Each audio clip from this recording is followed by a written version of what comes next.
نحمدہ ونصلی علی رسولہ الکریم اما بعد فاعوذ باللہ من الشیطان الرجیم بسم اللہ الرحمن الرحیم رب اشرح لی صدری ویسر لی امری واحلل عقدۃ من لسانی یفقہوا قولی۔ السلام علیکم ورحمۃ اللہ وبرکاتہ۔ صراط مستقیم میں آپ سب کو خوش آمدید۔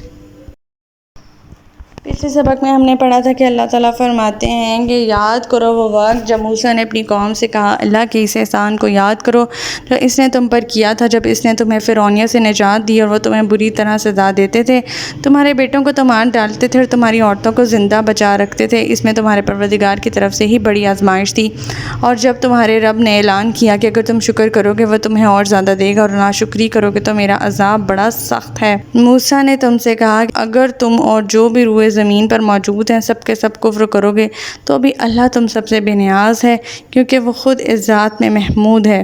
پھر اللہ تعالیٰ فرماتے ہیں کہ کیا تمہیں ان لوگوں کے حالات نہیں پہنچے؟ یہ مشرکین مکہ سے مخاطب تھے اللہ تعالیٰ کہ تم سے پہلے گزر چکے ہیں وہ حالات جیسے قوم نوح، قوم عاد، قوم سمود، اس کے بعد آنے والے لوگوں کے حالات جنہیں صرف اللہ ہی جانتا ہے۔ ان کے پاس ان کے رسول واضح دلائل لے کر آئے تو انہوں نے اپنے ہاتھ اپنے منہ میں دے دیے اور کہنے لگے جو پیغام تم لائے ہو ہم ان کا انکار کرتے ہیں، اور جس بات کی طرف ہمیں بلاتے ہو ہم اس میں ایسے ہی شک میں پڑ گئے ہیں جس نے ہمیں بے چین کر رکھا ہے۔ رسولوں نے کہا کیا اس اللہ کے بارے میں شک ہے جو آسمان اور زمین کا پیدا کرنے والا ہے؟ وہ تمہیں بلاتا ہے کہ تمہارے گناہوں کو معاف کر دے اور ایک معین عرصے تک تمہیں مہلت بھی دیتا ہے۔ وہ کہنے لگے تم تو ہمارے ہی جیسے ایک انسان ہو، تم چاہتے یہ ہو کہ ہم ان معبودوں سے ہمیں روک دو جنہیں ہمارے آباء و اجداد پوچھتے تھے، ہمارے پاس کوئی واضح معجزہ تو لاؤ۔ ہمارا آج کا سبق آیت نمبر 11 سے لے کر آیت نمبر 15 تک ہے، تو آج کا سبق شروع کرتے ہیں۔ بسم اللہ الرحمن الرحیم۔ قالت لهم رسولهم ان نحن الا بشر مثلكم ولكن الله يمن على من يشاء من عباده وما كان لنا ان نأتيكم بسلطان الا باذن الله وعلى الله فليتوكل المؤمنون۔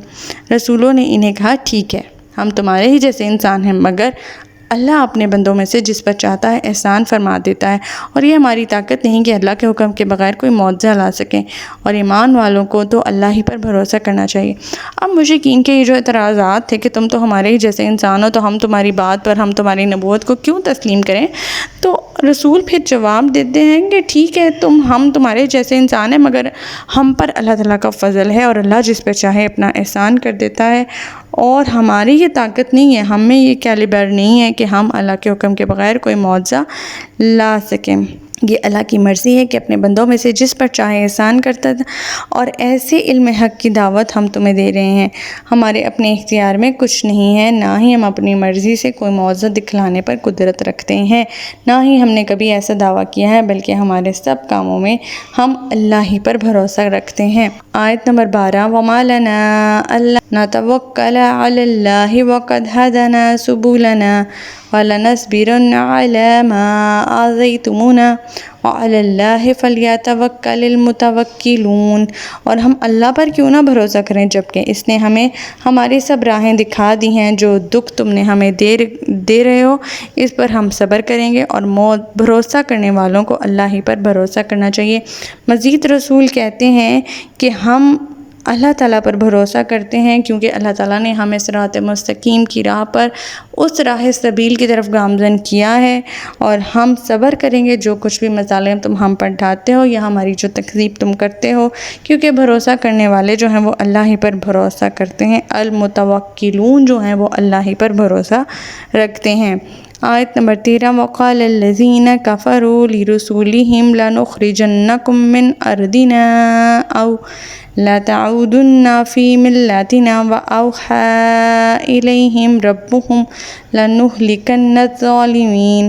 آخر کافروں نے اپنے رسول سے کہہ دیا کہ ہم تمہیں اپنے ملک سے نکال دیں گے یا تمہیں واپس ہمارے دین میں آنا ہوگا۔ تب ان کے پروردگار نے ان کی طرف وحی کی کہ ہم ان ظالموں کو یقیناً ہلاک کر دیں گے۔ اب کافروں نے یہ سب سن کر کیا کہا؟ انہوں نے کہا کہ اب تو ہم تمہارا برا حال کریں گے، یہ کریں گے کہ ہم تمہیں ملک سے نکال دیں گے، تمہیں جلا وطن کر دیں گے، یا دوسرا آپشن یہ ہے کہ تمہیں ہمارے دین میں واپس آنا پڑے گا۔ تب ان کے پروردگار نے ان رسولوں کی طرف وحی کی کہ ان ظالموں کو ہم یقیناً ہلاک کرنے والے ہیں جو یہ تمہیں دھمکی دے رہے ہیں کہ ہماری بات مان لو اور ہمارے دین میں واپس آ جاؤ ورنہ ہم تمہیں جلا وطن کر دیں گے۔ ایسی دھمکی ہر نبی کو دیتی جاتی رہی ہیں۔ یہاں اللہ تعالیٰ نبی پاک صلی اللہ علیہ وسلم کو ایک طرح سے تسلی دیتے ہوئے فرماتے ہیں، جب آپ صلی اللہ علیہ وسلم گھبرائے ہوئے تشریف لائے تو سیدنا خدیجہ انہیں اپنے چچا زاد بھائی ورقہ بن نوفل کے پاس لے گئیں۔ ورقہ بن نوفل نے جب واقعہ سنا پہلی وحی کا تو انہوں نے کہا کہ یہ تو وہی فرشتہ ہے جو موسیٰ پر نازل ہوتا تھا۔ پھر ساتھ ہی کہنے لگا، کاش میں اس وقت تک زندہ رہتا جب تمہاری قوم تمہیں یہاں سے نکال دے گی اور اس وقت میں تمہاری کچھ مدد کر سکتا۔ آپ صلی اللہ علیہ وسلم نے فرمایا، کیا میری قوم مجھے یہاں سے نکال دے گی؟ اور یہ بات آپ نے اس لیے پوچھی کہ پوری قوم آپ کو صادق اور امین سمجھتی تھی، آپ کی عزت و تکریم کرتی تھی۔ ورقہ بن نوفل نے کہا، ہاں، کیونکہ جس نبی پر بھی ایسی دعوت پیش کرتا ہے، جو نبی بھی ایسی دعوت پیش کرتا ہے، اس کی قوم اسے نکال ہی دیتی ہے، اور یہ بخاری کی روایت ہے۔ چنانچہ آپ صلی اللہ علیہ وسلم پر بھی ایک ایسا وقت آیا جب آپ کو اپنا پیارا وطن مکہ چھوڑنا پڑا۔ آیت نمبر 14، وَلَنُنْسِكِنَنَّكُمُ الْأَرْضَ مِنْ بَعْدِهِمْ ذَلِكَ لِمَنْ خَافَ مَقَامِي وَخَافَ وَعِیدِ، اور ان کے بعد تمہیں اس ملک میں آباد کر دیں گے۔ یہ انعام اس شخص کے لیے ہے جو میرے سامنے جواب دہی کے لیے کھڑا ہونے اور میرے وعید سے ڈرتا ہو۔ اللہ تعالیٰ فرما رہے ہیں کہ ایسے جلاوطنی سے گھبرانا نہیں ہے، اللہ تعالیٰ تمہیں ایسے ملک میں آباد کریں گے جو تمہارے لیے باعث ہے، یہ اس لیے کہ میں مومنین پر رحمت کرتا ہوں جو میرے سامنے جواب دہی کے لیے کھڑے ہوتے ہیں اور میری وعید سے ڈرتے ہیں۔ آیت نمبر 15، وَاسْتَفْتَحُوا وَخَابَ كُلُّ جَبَّارٍ عَنِیدٍ، رسولوں نے فتح کی دعا مانگی تھی اور اس کے نتیجے میں ہر جابر دشمن نامراد ہو گیا۔ یعنی ایک طرف تو رسول اللہ سے فتح و نصرت کے لیے دعائیں مانگ رہے ہوتے ہیں، دوسری طرف مخالفین یہ مطالبہ کر رہے ہوتے ہیں کہ اگر تم واقعی سچے ہو تو وہ عذاب کیوں نہیں آ رہا جس کی تم ہمیں دھمکیاں دیتے ہو۔ اس وقت اللہ تعالیٰ رسولوں کی مدد کر دیتے ہیں اور سرکش جو لوگ ہوتے ہیں، ہر درم جو لوگ ہوتے ہیں، ان کا سر کچل دیا جاتا ہے، وہ نامراد ہو جاتے ہیں اور رسولوں کی فتح کی دعا اللہ تعالیٰ قبول فرما لیتے ہیں۔